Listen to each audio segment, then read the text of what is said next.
Muy buenos días, mi nombre es Caterine Porras Garcés y mi grupo está conformado por Alejandra Toro y Andrea Pérez. El día de hoy vamos a exponer los pares craneales, espero les guste. Los pares craneales transmiten información entre el encéfalo y los órganos de los sentidos, como los ojos, los oídos, la nariz y la lengua. También mandan información a los músculos de la cara, la cabeza, el cuello y otros órganos del cuerpo, como la laringe, órgano fonador, el corazón, los pulmones, el estómago y los intestinos. A continuación vamos a profundizar más sobre cada uno de ellos. Primer nervio, olfato. Este nervio es el más corto de los pares craneales y se localiza en el epitelio olfatorio que cubre la mayor parte del cornete superior y la pared opuesta al tabique de las fosas nasales, pasando por la lámina cribosa para conectarse con el bulbo olfatorio. Se dice que uno de los sentidos más desarrollados por los bebés es el olfato, pues gracias a este el bebé logra identificar la sustancia que liberan los tubérculos de Montgomery, que son los granitos que podemos encontrar en la zona pigmentada del pezón. Es así como el recién nacido es capaz de dirigir la cabeza y atrapar el pezón de su madre. Para realizar la evaluación se deben mostrar diferentes estímulos de tipo olfativo. Se recomienda que sean olores que el paciente reconozca para así lograr una fácil identificación. Esto se hace con el fin de identificar las lesiones de este nervio como la hiposmia, que es la disminución en el sentido del olfato, pues los pacientes solo logran identificar olores muy fuertes. La anosmia, que es donde el paciente no logra identificar ni los olores fuertes ni débiles, y la hiperosmia, que es la hipersensibilidad olfativa.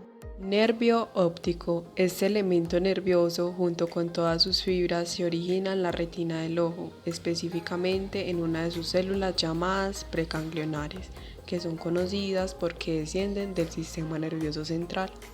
Este nervio es el responsable de transportar los estímulos visuales que recibe la retina hacia la zona del cerebro que procesa la información, la cual se sitúa en el lóbulo occipital.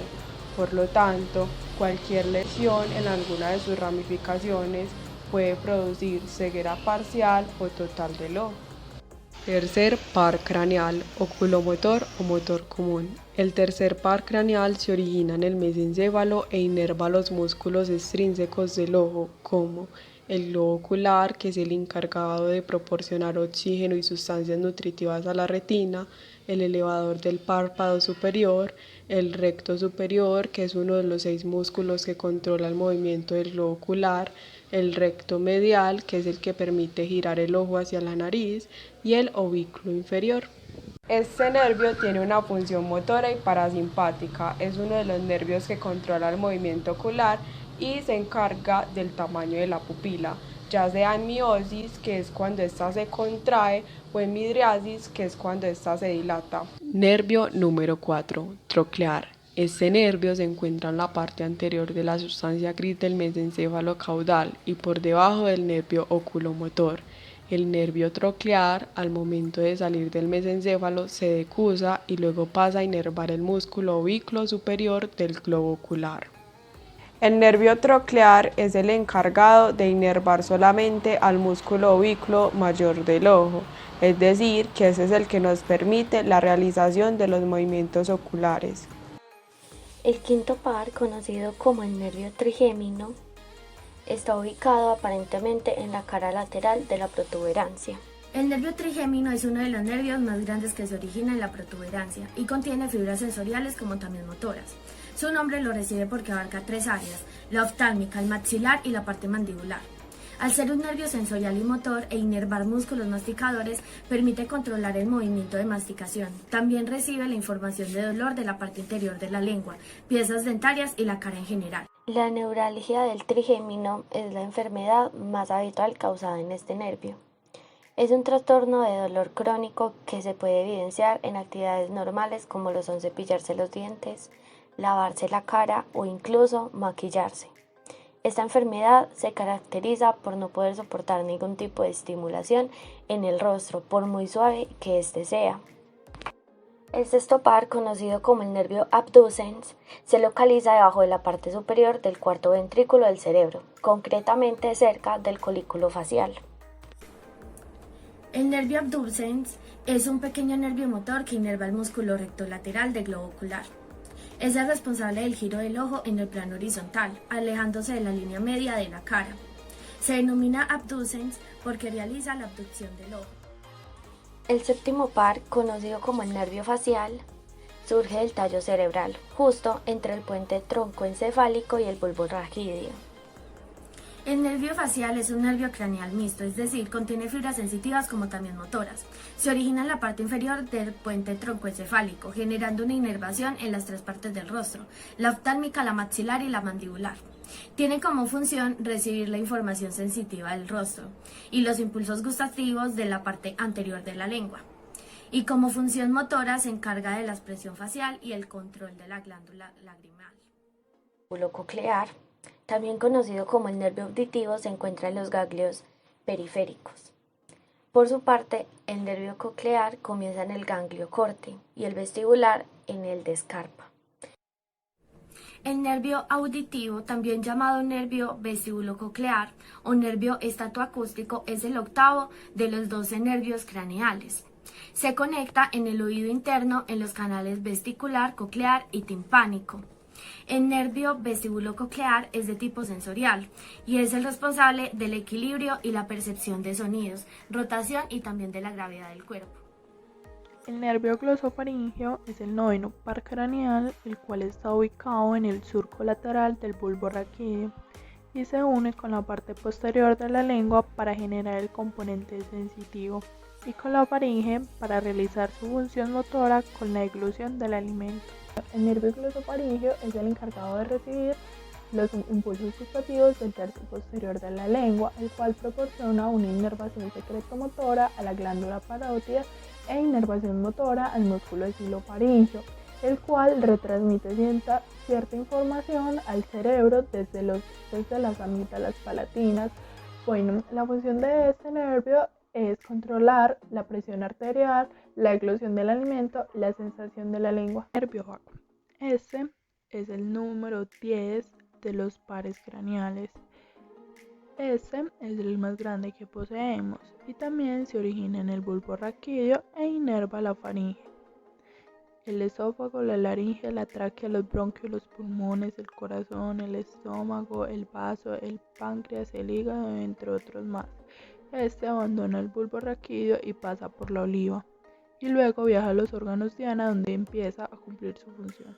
El nervio vago es el que proporciona la inervación a la mayoría de los músculos laringeos y a los músculos faríngeos, excepto al estilofaríngeo, que lleva fibras parasimpáticas a las proximidades de las vísceras abdominales y proviene de la epiglotis. A su vez, este nervio articula sonidos en el paladar blando. La función del nervio vago es controlar las funciones viscerales como la tos, el vómito, la digestión y la homeostasis. Por otro lado, este controla los músculos que ayudan a articular los sonidos del paladar blando y por último, este permite la percepción sensitiva de la parte posterior de la nariz y la garganta, el estómago, la laringe y entre otras más.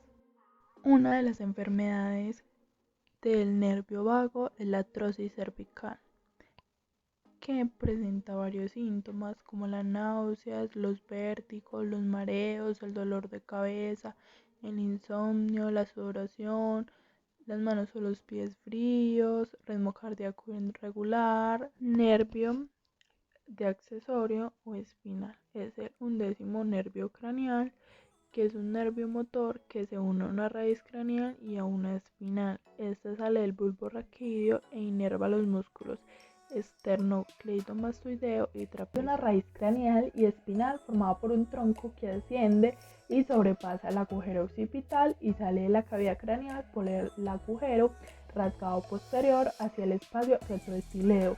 Nada más al salir emite una anastomosis con el ganglio plesiforme del vago, que lleva las fibras de la raíz craneal y aporta al vago las fibras para la inervación motora de la laringe.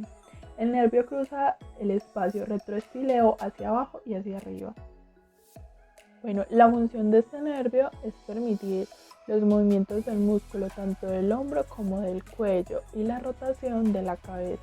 La enfermedad de este nervio es la lesión del nervio espinal, el cual ocasiona parálisis del músculo trapecio, el cual es el principal estabilizador de la espécula que contribuye en los movimientos de flexión, rotación y abducción del hombro. Su trayecto es superficial en el triángulo posterior del cuello, presentando susceptibilidad a ser lesionado. Por último, les hablaré del nervio hipogloso, el cual es el número 12 de los pares craneales. Este está ubicado en la superficie anterior del bulbo raquídeo entre el olivo, entre la unión de las neuronas motoras y el núcleo hipogloso. Pasa por la arteria carótida interna y la vena yugular. Y por último, inerva los músculos de la lengua. Es el encargado de proporcionar una inervación motora a los músculos de la lengua, excepto el músculo palatogloso, el cual es inervado por el nervio vago y otros músculos linguales importantes en la eglución y la articulación de sonidos. El nervio hipogloso nace del bulbo raquídeo y del núcleo hipogloso. Este solo genera las funciones motoras que inervan la lengua y genera los movimientos de este. La enfermedad del nervio hipogloso es el trastorno de este, el cual puede ser de consecuencia de tumores o accidentes cerebrovasculares, infecciones o lesiones o esclerosis. Las personas con trastorno del nervio hipogloso presentan dificultad en el habla, la masticación y la eglución.